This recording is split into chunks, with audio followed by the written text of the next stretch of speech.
Welcome back to my channel. I am Abhisha Gulati and today I will teach you chapter number 1 of Human Geography, class 12, Human Geography, Nature and Scope. This is the third part of the chapter. अभी तक हम लोगों ने definitions of human geography, how knowledge of nature is important to develop technology, what is naturalization of human beings and what is humanization of nature, and what is the third option to it, new determinism given by Griffith Taylor. ये सब हमने cover कर लिया है. So this will be most probably the last part of the chapter, and in this part we will understand how human geography has evolved through the corridors of time, क्या क्या different stages or thrusts हुई हैं of human geography, and क्या क्या different subfields of human geography. So let's get started. So first topic that comes here is human geography through the corridors of time. Now, when human beings came on earth, they started by adapting it. Then they adjusted themselves, and later on, accordingly, they modified their own environment to suit all their purposes. So, the root of human geography lies in history, क्योंकि human geography कैसे evolve करी है वो हमने throughout time देखा है. पहले humans ने adapt किया environment, adapt करा, कुछ चीजें उनको adjust करनी पड़ी, जैसे अगर environment में adapt किया उनने कि rainfall इस time पे हो रही है, या फिर environment में जो भी food available है उसको कैसे वो consume कर सकते हैं, और थोड़ा सा एडजस्ट किया, जैसे फायर को यूज करके उन्होंने फूड को कुक करना सीखा और मॉडिफाई किया अपना एनवायरनमेंट, जैसे बिल्डिंग्स कंस्ट्रक्ट करी, रोड्स, रेलवेज. तो अडेप्टेशन, एडजस्टमेंट एंड मॉडिफिकेशन, ये सब तब स्टार्ट हुआ जब ह्यूमन बींग्स अपीयर हुए ऑन द अर्थ सरफेस. उससे पहले environment was just as it is, but ये सारे प्रोसेस तब स्टार्ट हुए जब ह्यूमन बींग्स अपीयर हुए ऑन द अर्थ सरफेस. इसीलिए if we say human geography कहाँ से बिगिन हुई है, तो ह्यूमन ज्योग्राफी का जो रूट है that lies in history. This also tells कि ह्यूमन ज्योग्राफी कितनी ज्यादा इंटरलिंक्ड है with other disciplines, and human geography कैसे कनेक्टेड है. या ज्योग्राफी जैसे हमने पहले क्लास में पढ़ा था फर्स्ट पार्ट में, if you have not watched then please do watch that video as well. तो उसमें हमने पढ़ा था कि ह्यूमन ज्योग्राफी या फिर ज्योग्राफी एज अ होल बहुत इंटीग्रेटिव इन नेचर है. It's practical, integrative and very empirical in nature, right. तो ह्यूमन ज्योग्राफी के जो रूट्स है वो हिस्ट्री में है, and it has its roots in history, and it has a long temporal continuum. Long temporal continuum, continuum means extend या फिर expanse, extend या expanse. तो जो ह्यूमन ज्योग्राफी का एक्सटेंट है या ह्यूमन ज्योग्राफी का जो डोमेन है वो बहुत बड़ा है एज कम्पेयर टू या इन टर्म्स ऑफ टाइम. यानी ह्यूमन ज्योग्राफी बहुत टाइम से चली आ रही है, और टेम्पोरल कॉन्टिन्यूम है.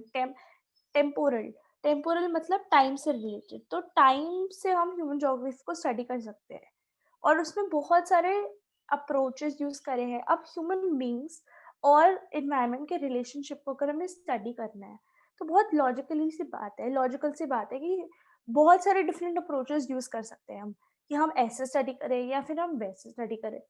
तो जब थ्रू आउट टाइम, पास्ट से लेकर अभी तक डिफरेंट अप्रोचेस यूज करी गई हैं ह्यूमन ज्योग्राफी को स्टडी करने में, या जो ह्यूमन ज्योग्राफी के सब्जेक्ट मैटर है, जो जो भी ह्यूमन ज्योग्राफी बताता है वो subject matter has changed over time and it has evolved over time. इसीलिए ह्यूमन ज्योग्राफी का एक टेम्पोरल कंटिन्यूम है. This also can very well come for 5 marks or 3 marks. Ki what is explain human geography through corridors of time, and how does human geography has a long temporal continuum. तो ये सारे बहुत सारे questions हमारे question bank में given है, तो you can just refer that. Now, human geography कैसे evolve हुआ है with the continuum of time. तो initially जो interactions थी human beings की with other societies, आज तो we can contact people living in US, Canada, Russia, South America, South Africa, anywhere we want. But earlier जो interactions थी of different society, that was very limited, right? Later on what happened was that some explorers, some travelers came up जो different voyages करते थे. So voyages और travelers की वजह से voyages यानी basically trips, round the world trips, and travellers की वजह से some amount of information started to spread. But उस टाइम पे भी जो नेविगेशन स्किल्स थे, या उस टाइम पे जो भी स्किल्स यूज करते थे ये लोग to travel around the world, to travel overseas, वो स्किल्स बहुत लिमिटेड थे और इतना डेवलप्ड नहीं था कि वो अराउंड द वर्ल्ड ट्रैवल कर रहे हैं। मोस्ट लोग तो, कितने लोग तो सेफ वापस भी नहीं आते थे जो अराउंड द वर्ल्ड ट्रैवल करते थे। तो नेविगेशन स्किल्स बिल्कुल डेवलप नहीं थे, और जो वोयाजेस थे that were fraught with danger. Basically बहुत कम लोग होते थे जो वोयाजेस करके वापस सेफली आ जाते थे। बट क्या हुआ, धीरे धीरे 15th century, late 15th century, basically मतलब 1450 से लेके 1500 तक, इस लेट 15th सेंचुरी में यूरोप काफी डेवलप हुआ थ्रू आउट द कंट्री। उन्होंने अपनी कोलोनाइजेशन स्टार्ट करी। तो beginning of colonialism basically late 15th century था। यूरोप ने डिफरेंट डिफरेंट रीजन्स को एक्सप्लोर करना शुरू किया। तो यूरोपियंस ने डिफरेंट डिफरेंट रीजन्स को एक्सप्लोर क्यों किया?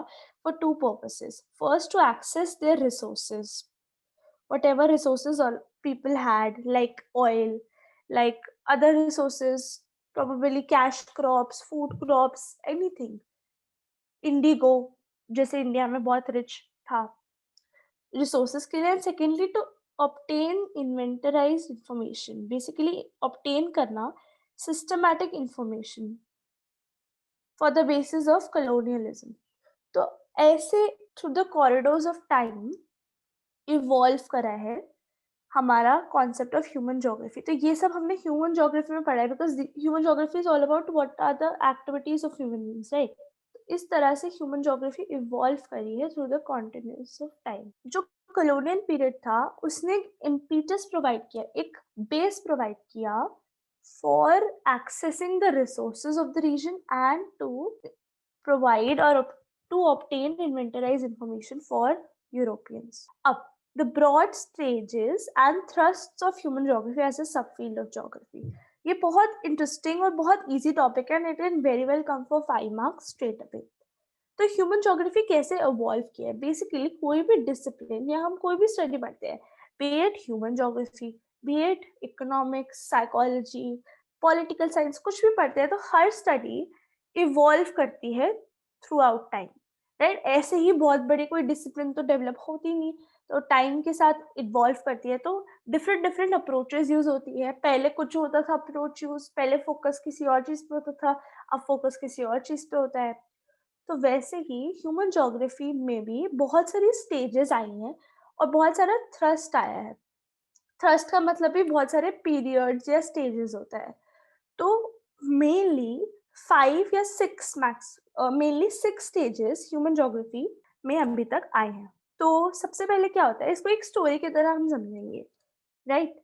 तो अर्ली कॉलोनियल पीरियड में व्हाट हैपेंस इज कि अर्ली कॉलोनियल पीरियड में जो यूरोपियंस थे, लाइक फ्रेंच, ब्रिटिश, ये सब लोगों ने सिर्फ रीजन्स को एक्सप्लोर किया। लाइक अगर एरिया है तो ये एरिया में क्या क्या है वो एक्सप्लोर किया, और उनने बेसिकली इंसाइक्लोपीडिक डिस्क्रिप्शन दी ऑफ दैट एरिया।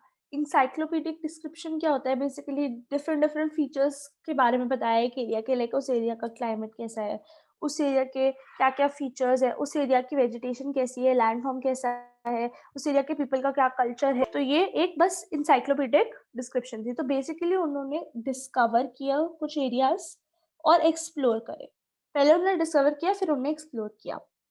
फिर क्या हुआ, लेट कॉलोनियल पीरियड में, जैसे कॉलोनियल पीरियड थोड़ा सा डेवलप हो रहा था, जब लेट कॉलोनियल पीरियड था, तब उन्होंने क्या किया, अब उन्होंने रीजन्स, अब ऐसे सोचो कि उन्होंने डिस्कवर कर लिया कुछ पर्टिकुलर एरियाज और उन्होंने एक्सप्लोर भी कर लिया एरियाज, कि एरियाज क्या क्या है, किस टाइप के लोग रहते हैं, क्या उसकी वेजिटेशन है, क्या सेटलमेंट्स है, क्या क्या चीजें हैं, उन्होंने एक्सप्लोर कर लिया और डिस्कवर कर लिया। अब वो क्या करेंगे, अब वो रीजनल एनालिसिस कर रहे हैं। वो बेसिकली जो उन्होंने रीजन एक्सप्लोर करे और डेवलप करे हैं, या सॉरी डिस्कवर करे हैं, उन सबको वो एक तरह से एनालाइज करेंगे। वो डिस्क्राइब करेंगे कि ये एरिया के अंदर क्या क्या चीजें हैं, वो उनके एनालाइज करेंगे। क्यों एनालाइज करेंगे? बिकॉज पार्ट की अंडरस्टैंडिंग से होल की अंडरस्टैंडिंग होती है। Understanding of the part leads to understanding of the whole. अगर हम पूरे वर्ल्ड में डिफरेंट छोटे छोटे एरियाज को अंडरस्टैंड कर लेंगे तो हम पूरे वर्ल्ड को अंडरस्टैंड कर लेंगे. ये अप्रोच उन्होंने यूज करी कि understanding of part leads to understanding of the whole. What happened later was कि थर्ड पीरियड था 1930s या interwar period, basically world war 2 का पीरियड 1939 से 1945 जो वर्ल्ड वॉर 2 हुई है, तो वर्ल्ड वॉर 2 का पीरियड था. तो उसमें क्या हुआ कि इन लोगों ने एरियल डिफरेंशिएशन करनी शुरू करी. बेसिकली वर्ल्ड वॉर्स पे क्या था, लोग एक दूसरे के एरियाज को कैप्चर कर रहे थे. तो अब वो एक दूसरे के एरिया को कैप्चर क्यों करेंगे, वो तभी करेंगे ना जब एक एरिया दूसरे एरिया से बेटर होगा. तो बेटर कब होगा, जब वो देखेंगे कि how one area is different from another. तो उनका फोकस क्या था कि यूनिकनेस क्या है एक एरिया की, क्या unique attributes of a particular area. For example middle east की यूनिकनेस है कि उनके ऑयल रिसोर्सेज बहुत रिच है, राइट. और या फिर इंडिया की यूनिकनेस है कि इंडिया में बहुत डाइवर्सिटी है. तो ऐसे डिफरेंट एरियाज में क्या क्या यूनिकनेस है, और अंडरस्टैंड की कि हाउ एंड व्हाई एक एरिया डिफरेंट है फ्रॉम अदर एरियाज. क्योंकि अगर वो अंडरस्टैंड नहीं करेंगे कि एरियाज डिफरेंट कैसे है, तो वो क्यों कॉन्कर करेंगे डिफरेंट एरियाज. क्योंकि अगर हमको एरिया कॉन्कर करना है तो we should have some base कि हमें क्यों कॉन्कर करना है या हमारा क्या बेनिफिट हो रहा है, राइट. तो now fourth approach comes, which is late 1950s to late 1960s. तो अगर आपने अभी तक पॉलिटिकल साइंस का फर्स्ट या सेकंड चैप्टर पढ़ा है तो आपको थोड़ा सा आइडिया होगा कि अगर नहीं पढ़ा है तो मैं वो भी लेकर आ रही हूँ अभी सीरीज में अपने, कि लेट 1950s और लेट 1960s में पीक ऑफ कोल्ड वॉर चल रहा था, ठीक है. और उसमें दोनों सुपर पावर्स बहुत सारी स्टैटिस्टिकल टेक्निक्स, यूएस और यूएसएसआर, दोनों सुपर पावर्स बहुत सारी स्टैटिस्टिकल और बहुत सारी स्ट्रैटेजिक टेक्निक्स, बहुत सारी टेक्नोलॉजी यूज कर रहे थे, एक दूसरे से compete कर रहे थे, टेक्नोलॉजी यूज करके एक दूसरे से compete कर रहे थे. तो यूज ऑफ कंप्यूटर्स बहुत उस टाइम पे एक्सेसिव था. मैपिंग जो है, प्रोफेशनल मैपिंग, पहले जैसे मैपिंग होती थी हैंड मेड या फिर जैसे अलग ऋषि के मैप से, वैसे नहीं. प्रोफेशनल मैपिंग जब शुरू हुई तब लॉज ऑफ फिजिक्स का यूज हुआ और ऐसे एरियाज को आइडेंटिफाई किया जो मैपेबल है. तो इसको स्पेशियल ऑर्गेनाइजेशन कहा गया. Spatial means anything related to space, कैसे स्पेस ऑर्गेनाइज्ड है ये सब स्टडी किया through maps, through laws of physics and through other technologies. और इसको बहुत फेमसली बोला गया क्वांटिटेटिव रेवोल्यूशन. तो ये एक 1 मार्क का क्वेश्चन आ सकता है कि क्वांटिटेटिव रेवोल्यूशन कब हुआ या anything related to this approach. तो ये आप बहुत ध्यान रखना कि ऐसा क्वेश्चन पुट अप किया जा सकता है आपके एग्जाम्स में. उसके बाद आता है 1970s. अब अगेन अगर आपने थोड़ा सा पढ़ा है तो 1970s में क्या होता है कि बेसिकली जो स्टैटिस्टिकल टूल्स यूज कर रहे हैं और जो मैपिंग यूज कर रहे हैं उसको बहुत ज़्यादा डिस्करेज करने लग जाते हैं. वो बोलते हैं कि बहुत ज़्यादा क्वांटिटेटिवली हम लोग ह्यूमन ज्योग्राफी को, जो कि ह्यूमंस प्लस इन्वायरमेंट की स्टडी है, हम इसको बहुत ज़्यादा क्वांटिटेटिवली देख रहे हैं, जबकि हमें थोड़ा सा इसे क्वालिटेटिवली भी देखना चाहिए. Because more than economics or more than geography, there are also social factors. Why? Because there are human activities involved in it, right? तो हमें सोशो इकोनॉमिक फैक्टर्स या जो भी उनकी रियलिटी है उस टाइम की उनको भी कंसिडर करना चाहिए. क्या पावर्टी सिचुएशन है, क्या सोसाइटी की सिचुएशन है, how the social structure, how the cultural structure is laid out, और ये सब भी देखना चाहिए. तो क्या हुआ कि discontentment with the quantitative revolution led to the emergence of three schools of thought. Three main schools of thought developed हुए. First was the welfare school, second was the radical school, and third was the behavioral school. तो हम इनको एक बार detail में पढ़ लेते हैं. ये आपके एनसीईआरटी में एक बॉक्स में गिवन है ऑन पेज नंबर 4. लेकिन मैंने अपने नोट्स में सब कुछ एक सिस्टमैटिक वे में प्रोवाइड किया हुआ है. तो आप मेरे नोट्स से अगर पढ़ रहे हैं तो you can easily refer to that. तो पहले वेलफेयर अप्रोच पे चलते हैं, which was on the last slide. तो वेलफेयर अप्रोच क्या कहती है? वेलफेयर अप्रोच ये कहती है कि humans were mainly concerned in the different aspects of social well-being of the person. What is welfare? Welfare is the well-being of a person, well-being of the society, सबका भला, humanistic सुन के क्या समझ आ रहा है कि ऐसी चीज जिससे ह्यूमंस का भला हो, ऐसे रिसोर्सेज प्रोवाइड करना ह्यूमंस को जिससे उनका भला हो. These included aspects such as housing, humans को हाउसिंग प्रोवाइड करना, एजुकेशन प्रोवाइड करना, ह्यूमंस को हेल्थ प्रोवाइड करना, ये सब चीज़ों पे फोकस किया है कि human geography is more about कि ह्यूमंस की वेलबींग को हम कैसे इम्प्रूव कर सकते हैं, उनको हेल्थ प्रोवाइड करके, उनको एजुकेशन प्रोवाइड करके, उनको रिसोर्सेज प्रोवाइड करके हम उनकी सोशल और इकोनॉमिक सिचुएशन को कैसे इम्प्रूव कर सकते हैं. ये एक वेलफेयर स्कूल या एक ह्यूमनिस्टिक स्कूल ऑफ थॉट बोलता है. स्कूल ऑफ थॉट बेसिकली क्या होता है? स्कूल ऑफ थॉट होता है कोई भी आइडिया या कोई भी ग्रुप ऑफ पीपल कुछ एक तरह की अप्रोच सोचते हैं एक टॉपिक से रिलेटेड, तो उसको एक स्कूल ऑफ थॉट कहता है जो वाइडली डेवलप्ड होता है या वाइडली फॉलोड होता है. जैसे कि radical school of thought, behavioural school of thought या फिर अपना welfare school of thought. Now अब एक और इम्पॉर्टेंट क्वेश्चन जो 1 मार्क का क्वेश्चन में बहुत बार पूछा जाता है कि geographers have already included a paper as geography of social well-being in the postgraduate curriculum. Welfare geography या वेलफेयर स्कूल इतना इम्पोर्टेंट है ह्यूमन ज्योग्राफी में कि जो ज्योग्राफर्स है उन्होंने एक पेपर यानी एक रिसर्च पेपर, एक तरह का प्रोजेक्ट समझ लो, जिसका नाम है या एक तरह की बुक समझ लो, पेपर समझ लो, ज्योग्राफी ऑफ सोशल वेलबींग अपने पोस्ट ग्रेजुएट यानी एमए या एमएससी के करिकुलम में ऐड कर दिया है ताकि हमें पता चले कि ज्योग्राफी, ह्यूमन ज्योग्राफी का according to the humanistic school उसका पर्पस है या उसका मेन एम है to provide welfare of the society, to provide welfare of wellbeing and to provide basic necessities like health, housing, education. Now, the second school of thought is radical school of thought. Radical school of thought employed Marxian theory. तो Marxian theory हमने grade 11 political science में पढ़ी है. Marxian theory में एक brief में बताऊं तो कार्ल मार्क्स है एक थ्योरिस्ट जिसके अकॉर्डिंग बेसिकली सोसाइटी में इक्वालिटी और सोशल जस्टिस काफी ज्यादा इम्पोर्टेंट है. एंड सोशलिज्म और कम्युनिज्म भी मार्क्सियन थ्योरी से ही निकल के आते हैं या उससे इंटरलिंक्ड है. तो रैडिकल स्कूल ऑफ थॉट ने बोला कि पावर्टी, डेप्रिवेशन, जो सोशल इनजस्टिस है सोसाइटी में, इन सब का कॉज कहीं ना कहीं कैपिटलिज्म से लिंक्ड है. ठीक है, तो उन्होंने इस तरह का एक लेफ्टिस्ट अप्रोच इधर दिखाई है. Now, the third school of thought is behavioral school of thought. A behavioral school of thought is related to psychology. अगर आपके पास साइकोलॉजी नहीं है तो थोड़ा सा अगर इसको मैं इजी लैंग्वेज में सिंप्लीफाई करूँ तो basically it tells us of the lived experience and the perception of space by social categories.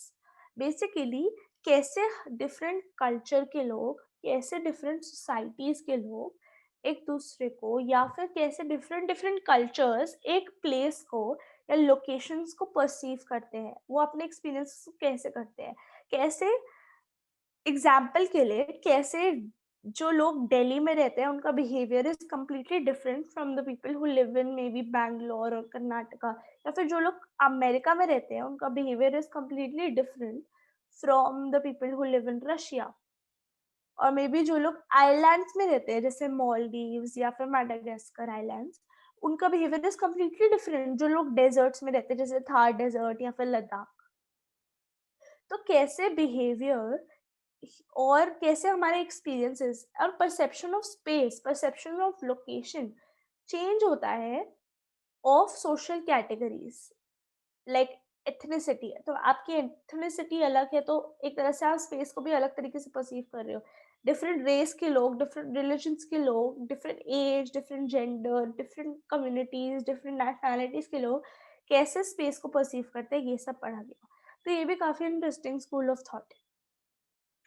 उसके बाद अब हम आ जाते हैं हमारी लास्ट अप्रोच पे या लास्ट पीरियड पे जो इस बुक में गिवन है, which is 1990s and 1990s onwards. तो 1990s में एक पोस्ट मॉडर्निज्म अप्रोच आई और इसमें क्या बोला गया, इसमें ये बोला गया कि जो हम लोग जनरलाइजेशंस करते हैं या जो हम थ्योरीज एप्लीकेट करते हैं ह्यूमन ज्योग्राफी में, ये सारी थ्योरीज को हमें क्वेश्चन करना चाहिए। हम इतनी सारी जो थ्योरीज फॉलो कर रहे हैं वो सारी थ्योरीज को हमें क्वेश्चन करना चाहिए। बेसिकली हमें काफ़ी रिसर्च करी उस टाइम पे। 1990s में बहुत सारा रिसर्च वर्क हुआ, जो भी थ्योरीज, यूनिवर्सल थ्योरीज यूज करते थे, लॉज यूज करते थे, laws of geography, laws of nature, इन सबको क्वेश्चन किया गया और ये बोला गया कि हर चीज को, हर कॉन्सेप्ट को, हर फिनोमिना को अपने लोकल कॉन्टेक्स्ट में स्टडी करना बहुत इंपॉर्टेंट है। बेसिकली एक बहुत स्पेसिफिक अप्रोच ली। जनरलाइजेशन से, जो पहले जनरलाइज्ड अप्रोच थी ह्यूमन ज्योग्राफी के अंदर, उससे एक स्पेशलाइजेशन अप्रोच में गए, जनरल से स्पेसिफिक में गए। और अभी अगर हम ज्योग्राफी की बात करें, प्रेजेंट में ह्यूमन ज्योग्राफी काफी स्पेशलाइज्ड फील्ड है, तो इतनी जनरलाइज नहीं है जितनी पहले थी। तो 1990s में ये हुआ। नाउ लास्ट टॉपिक पे आ गए हम चैप्टर के। ये बहुत इजी टॉपिक है, ये 3 मार्क्स का ही आता है। वैसे मोस्टली ऐसा डायरेक्ट क्वेश्चन नहीं आता, मोस्टली एग्जाम्पल्स वगैरह के ही आता है, बट 3 मार्क्स का क्वेश्चन बहुत इजीली भी आ सकता है। तो fields and sub fields of human geography. Basically human geography explain क्या करता है, relationship of human life and the environment they live in. And human geography बहुत ज़्यादा इंटरडिसिप्लिनरी है in nature. This term is very important and this comes as a question कि question explain how human geography assumes a interdisciplinary nature. तो क्यों interdisciplinary का मतलब क्या है? इंटर मीन्स दो या दो से ज्यादा, टू और मोर। तो ह्यूमन ज्योग्राफी का जो नेचर है वो दो और दो से ज्यादा डिसिप्लिन्स से लिंक्ड है। बेसिकली कहना चाहते हैं कि ह्यूमन ज्योग्राफी बहुत ज्यादा इंटर रिलेटेड है। ह्यूमन ज्योग्राफी जो हम पढ़ाई कर रहे हैं एज अ सब्जेक्ट, वो बहुत ज्यादा रिलेटेड है with other sister disciplines of social sciences. जैसे हमने लास्ट ईयर पढ़ा था कि ज्योग्राफी के टू अप्रोचेस, टू पार्ट्स होते हैं, physical geography and human geography. Physical geography is related to science, right? And human geography is related to social science. तो यही बात कर रहे हैं इसमें, और कोई एसिड बात नहीं कर रहे हैं। यही बोल रहे हैं कि human geography is related to sister disciplines of social sciences and with the expansion of knowledge new sub fields of geography are coming and human geography के अंदर काफ़ी ज़्यादा फील्ड डेवलप हो रही है। लेकिन जो इनके बीच की बाउंड्रीज है ये कभी कभी ओवरलैप कर सकती है विद ईच अदर, इसलिए हमारे लिए इम्पॉर्टेंट है कि हम इनको डिस्टिंक्टिवली स्टडी करें। बट अभी तो फिलहाल हम लोग सिर्फ ह्यूमन ज्योग्राफी स्टडी करें, हम इसकी डिफरेंट अप्रोचेस स्टडी नहीं कर रहे हैं, हम डिफरेंट सिस्टर डिसिप्लिन स्टडी नहीं कर रहे हैं। बट एक तरह से अब एक ये टेबल गिवन है हमारी बुक में, और इस टेबल के अंदर जो है डिटेल गिवन है कि ये फील्ड्स ऑफ ह्यूमन ज्योग्राफी है, कुछ फील्ड्स है ह्यूमन ज्योग्राफी की, कुछ सब फील्ड्स है, और उससे रिलेटेड सोशल साइंस की कुछ डिसिप्लिन्स है। तो इसको बहुत सारे बच्चे क्या होता है कि याद नहीं करते ये सब चीज़ें, क्योंकि उनको लगता है कि इतना सारा कौन याद करेगा। एंड सही भी है एक तरह से, अगर आपको थोड़ी डिफिकल्टी होती है याद होने में तो कुछ बच्चे इसको स्किप कर देते हैं, बट हम इसको बिल्कुल स्किप नहीं करेंगे और इसको हम याद करेंगे बहुत फन तरीके से, निमोनिक टेक्निक्स यूज करके। थोड़ी थोड़ी टेक्निक्स होंगी लेकिन मोस्टली इनका कुछ सेंस नहीं बनता, बट इनको याद करने में ईजी रहता है। तो जब मैं अपनी पढ़ाई कर रही थी चैप्टर्स की पास्ट में, तो मैंने भी बहुत सारी टेक्निक्स यूज करके पढ़ी थी, तो मैं आपके साथ वो शेयर करूँगी। तो सबसे पहले तो हम देखते हैं कि ये सारे जो है, जैसे कि social geography, urban geography, political geography, population geography, settlement geography और economic geography. Social geography basically social society और सोशल साइंस से रिलेटेड है। और जो अर्बन ज्योग्राफी है वो कैसे अर्बन एरियाज में प्लानिंग और स्टडीज होती है उससे रिलेटेड है। पॉलिटिकल ज्योग्राफी पॉलिटिक्स से रिलेटेड है, काफ़ी पॉलिटिकल साइंस से। फिर पॉपुलेशन ज्योग्राफी जो डेमोग्राफी होती है, डिफरेंट डिफरेंट एरियाज की पॉपुलेशन का सेंसस निकालना, ये सब चीज़ों से रिलेटेड है। फिर सेटलमेंट ज्योग्राफी, कैसे लोग सेटल कर रहे हैं, कैसे प्लानिंग हो रही है सेटलमेंट्स की, उससे रिलेटेड है। फिर at last economic geography economics से रिलेटेड है। तो अब इसको याद कैसे करें? ये टोटल 6 फील्ड्स ऑफ जो ह्यूमन ज्योग्राफी गिवन है हमें। तो हमें इसका एक्रोनिम है, जैसे यूपीएससी का एग्जाम होता है, यूपीएससी का एग्जाम होता है, हम इसको यूपीएससी नहीं, हम बोलने में यूपीएससी और यूपीएसई में कोई फर्क नहीं लगता, मतलब बोलने में तो सिमिलर लगता है, तो हम इसको यूपीएससी लिखेंगे, तो ऐसे याद रहेगा। तो यूपीएससी में पी और एस जो है वो 2 टाइम्स आ रहा है, ये आपको याद रखना है। तो अब इसको ऐसे लिख सकते हो कहीं अपनी बुक में, या जो नोट्स है अगर आप उनका प्रिंट आउट निकालना चाहो तो that is better, even better for you, कि जो पी और एस है ये दोनों रिपीट हो रहे हैं। यूपीएससी, ये एक एक्रोनिम हो गया। P, U for urban geography, P for political geography, then P for population geography, S for settlement geography, social geography, and E for economic geography. तो आप एक तरह से ऐसे याद रख सकते हो कि जो यूपीएससी के एग्जाम्स होते हैं उसमें बहुत सारी फील्ड्स होती है, तो ये सारी फील्ड्स ऑफ ह्यूमन ज्योग्राफी हम यूपीएससी के एग्जाम की स्टडीज में इंक्लूड करते हैं। उसके बाद यूपीएससी के बाद जो अब हम अदर अदर का थोड़ा सा याद रखने के लिए टेक्निक्स यूज करते हैं। तो सोशल ज्योग्राफी के जो पार्ट्स हैं, सोशल ज्योग्राफी के पार्ट्स के लिए हमारे एक एक्रोनिम है। सोशल ज्योग्राफी के पार्ट्स क्या है पहले वो देख लेते हैं। बिहेवियरल ज्योग्राफी है जो साइकोलॉजी से लिंक्ड है, जो मैं आपको पहले बता दिया था। ज्योग्राफी और सोशल वेलबींग है, ये वेलफेयर इकोनॉमिक्स से लिंक्ड है। ये आ जाता है 1 मार्क का ये क्वेश्चन, तो ये थोड़ा इजीली याद रखना। तो ज्योग्राफी ऑफ लेजर जो है वो भी सोशियोलॉजी से लिंक्ड है। कल्चरल ज्योग्राफी एंथ्रोपोलॉजी से लिंक्ड है, जो कल्चर्स की स्टडी करते हैं थ्रू आउट टाइम। फिर हिस्टोरिकल ज्योग्राफी हिस्ट्री से लिंक्ड है। मेडिकल ज्योग्राफी एपिडेमियोलॉजी से लिंक्ड है। अब तो इसको याद रखने का एक एक्रोनिम है BMS HCL। तो अब आप ऐसे याद रखना कि BMS क्या होता है, बैचलर्स ऑफ मेडिकल साइंस, और HCL हाइड्रोक्लोरिक जो अपना एसिड होता है। तो ऐसे याद रखने ना कि जो लोग बैचलर्स ऑफ मेडिकल साइंस पढ़ते हैं वो बहुत ज़्यादा लाइक HCL के बारे में पढ़ते हैं, हाइड्रोक्लोरिक एसिड के बारे में पढ़ते हैं, और वो लोग बहुत ज़्यादा सोशल होते हैं। तो ऐसे याद रख लेना। इसका कोई सेंस नहीं बनता, बट स्टिल ये टेक्निक्स याद रखने में कोई इंफॉर्मेशन काम आती है। उसके बाद अर्बन ज्योग्राफी को याद रखना बहुत ईजी है कि अर्बन स्टडीज होती है, स्टडी करेंगे फिर प्लानिंग करेंगे। उसके बाद पॉलिटिकल ज्योग्राफी में पॉलिटिकल साइंस से लिंक्ड है। ये 1 मार्क का क्वेश्चन बहुत इंपॉर्टेंट आ जाता है, दिस इज वेरी इंपॉर्टेंट, कि इलेक्टोरल ज्योग्राफी जो है वो सेफोलॉजी से लिंक्ड है। ये जरूर याद रख लेना, इसको याद रखने का कोई एज सच मतलब टेक्निक नहीं है। देन पॉपुलेशन ज्योग्राफी डेमोग्राफी से लिंक्ड है। Settlement geography urban rural planning से लिंक्ड है।